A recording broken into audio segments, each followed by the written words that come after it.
시 주석의 방북은 지난 2005년 후진타오 추석 이후 무려 14년 만에 이루어진 중국 국가원수의 방북이었습니다.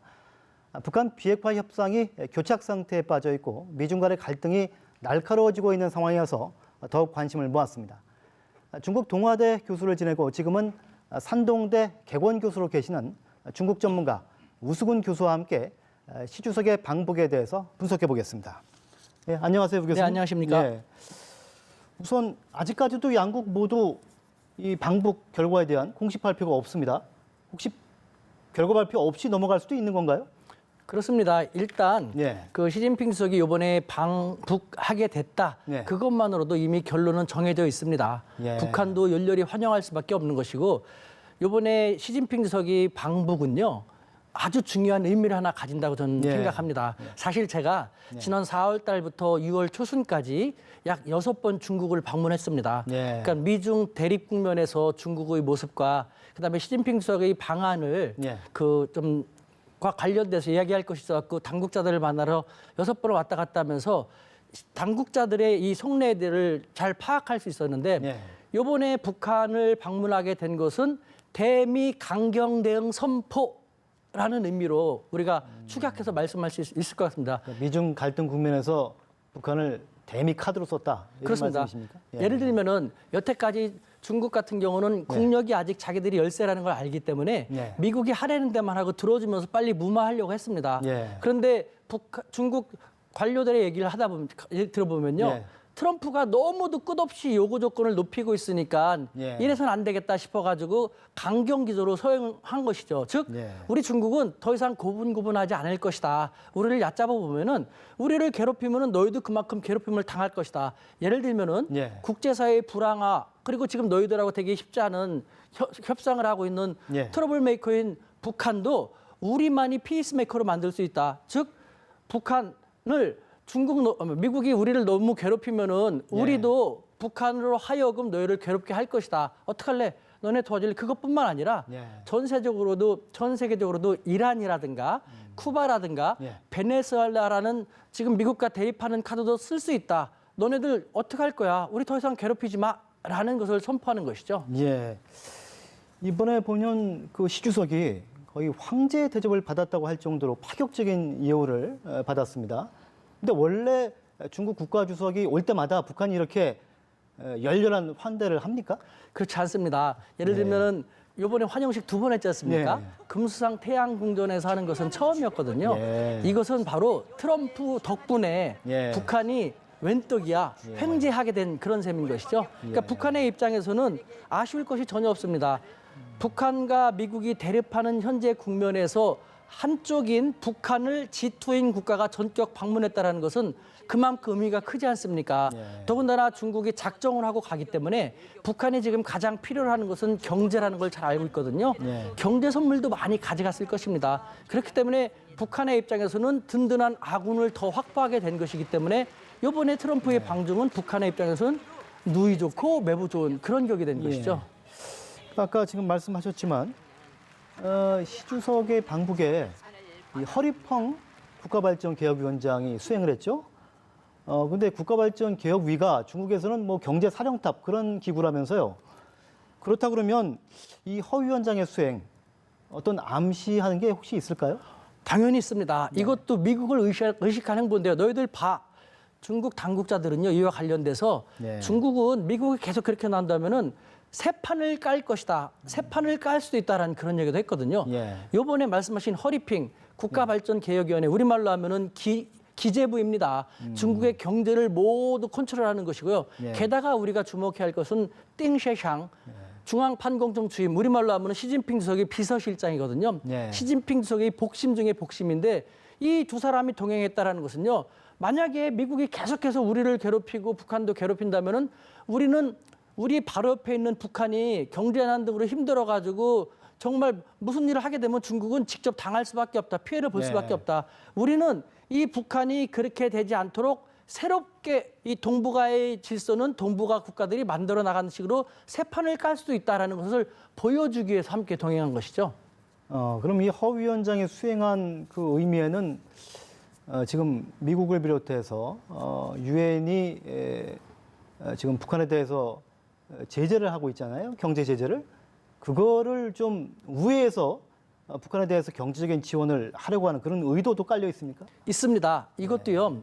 그 물론 미국이 이제 어떻게 나오느냐에 따라서 자기는 달라지겠지만 예. 그래서 그런 얘기도 제가 질문을 했죠. 이번에 그러면 시진핑 주석이 가가지고 북미 간에 지금 방법이 차이가 있지 않습니까? 예. 비핵화는 일치하지만 방법 차이, 이 괴리를 좀 좁혀줄 수 있는 그런 노력도 하겠네 그랬더니 웃기지 마라.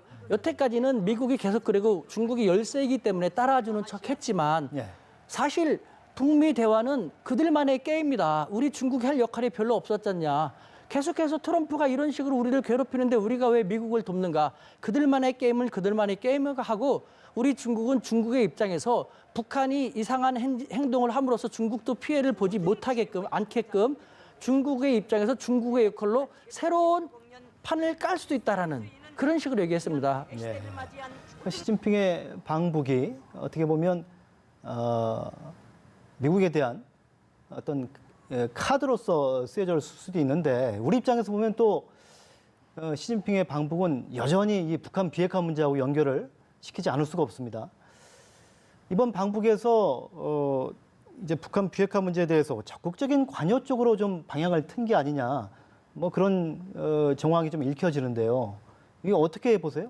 맞습니다. 그러니까 이번에 시진핑 주석이 방북한 것은 일단은 중국을 위해서, 중국의 국익을 위해서 간 것이고 그다음에 또 시진핑 자신을 위해서 국내 통치 기반을 더 확보해 하겠다는 것이 있는데 그 일환으로, 수단의 일환으로 비핵화도 한번 잘 만들겠다라는 식으로 간 것이거든요. 그런데 말씀하신 것처럼 이번에 시종일관 양국 정상은 미국을 의식한 행보를 했습니다. 그리고 중국은 과거의 중국과는 달리 적극적으로 개입하고 관여하겠다고 했는데 벌써 노동신문에서도 그런 얘기 했지 않습니까? 우리 중국은 북한과 의사소통 및 조율과 협력을 강화하겠다는 걸 몇 번이나 강조했습니다. 여태까지 당당하게 이렇게 하지 않았거든요. 뿐만 아니라 그 김정은 위원장과의 회담 속에서도 시진핑 주석은 북한의 안보 우려를 우리 중국이 해결하도록 도와주겠다고 당당히 얘기했거든요. 그만큼 이제 우리는 과거처럼 미국의 눈치를 보면서 고분고분하고 피해 다니는 그런 중국이 아니라 한반도 문제를 적극적으로 개입하고 관여하겠다라는 새로운 국면으로 나서겠다는 의지를 표명한 것이죠. 뭐 중국이 이 한반도 문제에 대해서 적극적으로 관여 쪽으로 이 방향을 튼다 그러면 글쎄 이게 어떻게 작용을 할지 모르겠는데요. 일단 외면적으로만 보면 그동안 이 북한 비핵화 협상이 남북미 3자 구도에서 이제 전개가 됐는데 중국이 끼어들면은 이제 남북미중 4자 구도로 조금 더 복잡하게 이제 꼬여가는 거 아닙니까? 꼬여간다보다는 변수가 많아지는 건데 그러면 북한 비핵화 협상에는 어떤 영향을 미칠 것으로 보십니까? 예, 지금 말씀하신 것처럼 3자 국면에서 4자 국면을 하고 플레이어가 한 명 더 늘어나니까 약간 꼬이고 복잡해진다는 느낌이 듭니다만 사실 중국의 입장을 꼼꼼히 들여다보면요. 저는 우리한테 불리하지 않다고 생각합니다. 왜냐하면은 북한 비핵화라는 방법론에 있어서도 중국은 쌍준단, 쌍계병기 하지 않습니까? 북한과 마찬가지로 동시적, 단계적인 것. 이것은 우리의 입장과도 일치하지 않습니까? 더군다나 중국은 북한 비핵화는 절대 있어서는 안 된다는 입장이 되게 강하거든요. 계속 말씀드립니다만 예측 불가한 북한이 중국의 바로 옆에 있습니다. 중국은 과거와 달리 잃을 것이 많은 나라가 됐거든요. 지켜야 될 것이 많기 때문에 북한이 그런 도발을 하지 않도록 할 필요가 있어요. 그것은 우리와 마찬가지거든요. 그렇기 때문에 북한발 위협을 최소화시키기 위해서라도 한국과 북한은 입장이 유사하고 우리가 중국의 이러한 입장을 미국의 입장 혹은 미국의 눈치만 보려는 입장이 아니라 우리의 관점에서 중국을 제대로 본다면요. 우리는 어떻게 생각하면은 더 꼬여지는 게 아니라 우리의 입장을 더 함께 공유할 수 있는 저 입장에서는 아군을 확보했다라는 생각이 들거든요. 이렇게 판단할 수도 있을 것입니다. 다음 주에 일본 오사카에서 G20 정상회의가 열리는데요. 이제 그때 예상이 되는 게 이번에 방북한 시진핑 중국 국가주석이 트럼프 미국 대통령에게 혹시나 김정은 위원장의 메시지를 전달하는 게 아니냐, 뭐 이런 추정도 나와요. 어떻게 보십니까? 저는 모종의 메시지라든가 어떤 절충안을 가지고 갈 수 있다는 생각이 듭니다. 계속 말씀드리다만 북한의 입장에서는 횡재를 얻은 것이거든요. 꽃놀이패입니다. 미국하고 잘 되는 게 좋은데 미국화가 안 되면은 러시아하고의 관계도 강화했고 중국하고의 관계도 강화했다.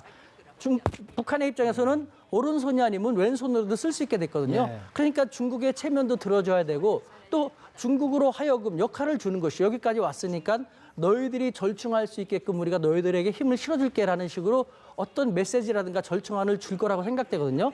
그래서 트럼프 대통령은 그렇기 때문에 그 절충안이 중국과 북한이 이번에 만나는 것은 불쾌하지만 예. 그 절충안이 자기들한테 어느 정도 만족할 수 있는 것이라면은 일단은 받아들일 가능성도 없지 않다고 생각됩니다. 예, 이제 이번 그 시진핑 주석의 방북을 놓고 뭐 일부 언론에서는 문재인 대통령의 어떤 이 북한과 미국과의 중재자 역할이 조금 약해지는 거 아니냐. 그러니까 그것의 상당 부분이 중국으로 넘어가는 게 아니냐 이런 지적을 한 곳도 있더라고요.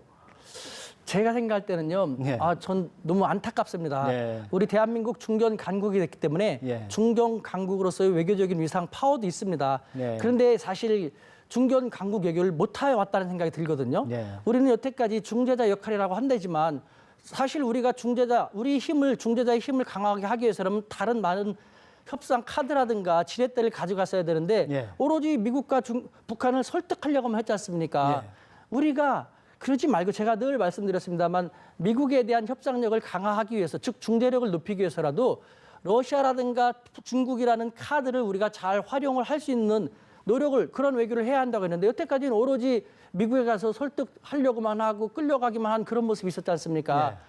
중재자를 할 만한 그런 중견 강국 외교를 못했거든요. 예. 근데 지금부터라도 중견 강국의 외교를 해 나간다면은 중국과 충분히 보조를 맞출 수 있습니다. 중국은 우리를 절대 무시 못하거든요. 예. 우리 또한 중국의 바로 옆에 있는 중견 강국이기 때문에 우리가 지금부터라도 너무 미국이라든가 북한 설득만 하려고 끌려가지 말고 당당하게 중견 강국으로서 배심을 가지고 러시아하고 중국 카드를 잘 활용해 나간다면은 비로소 중재자의 역할을 어느 정도는 중국과 역할 분담이 되겠죠. 예. 할 수 있으리라는 생각이 듭니다. 중국이 적극적으로 관여하더라도 우리의 어떤 중재자 역할은 오히려 하기 나름에 따라서는 강화될 수도 있다. 그렇습니다. 이런 말씀이시군요. 왜냐하면요, 중국은 절대 우리를 무시 못합니다. 1대1 국력으로는 중국이 우리보다 훨씬 세지만 예. 아시다시피 지금 미국과 대립하는 상태에서 중국은 아프리카의 조그만 나라도 혹은 서태평양의 조그만 섬나라도 자기 편으로 만들기 위해서 달려가지 않습니까? 우리 대한민국은 자기 바로 옆에 있는 중견 강국입니다. 절대 무시 못하거든요. 네. 우리가 우리 스스로의 이 위상을 제대로 파악하지 못해서 그러는데 이제는 중국의 속내도 제대로 파악을 하고 그다음에 우리의 위상을 제대로 파악을 한다면요. 중국과 역할 분담을 하면서 비핵화를 위한 실질적인 중재자 역할을 더 강화시켜 나갈 수 있다는 생각이 듭니다. 예, 시진핑 주석이 이번에 북한을 방문했지만 이제 조만간 우리나라에 올 가능성도 있는 거죠. 그렇습니다. 아까 네. 제가 말씀드렸습니다만 그 6번 중국을 가면서 예. 4번째까지 즉 5월 초순까지만 하더라도 시진핑 주석이 G20 가기 전에 예. 들리기로 했었습니다. 예. 그런데 미국이 계속해서 요구 조건을 강하게 하니까 예.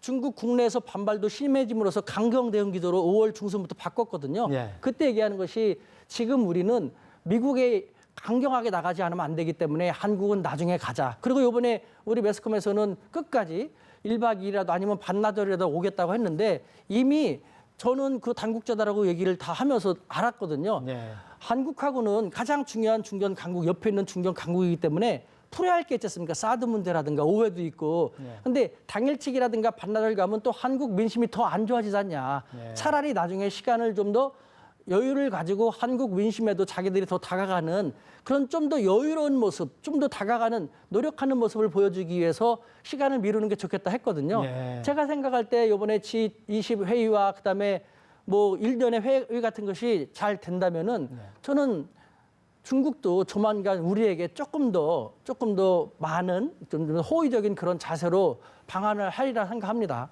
네. 시진핑 중국 국가주석의 방북이 어떤 우리의 어떤 북한 비핵화 중재자의 입지를 강화해주는 역할이 좀 됐으면 좋겠습니다. 지금까지 중국 전문가 우수근 교수와 함께 오늘 끝난 시진핑 주석의 방북에 대해서 짚어봤습니다. 오늘 말씀 감사합니다. 감사합니다.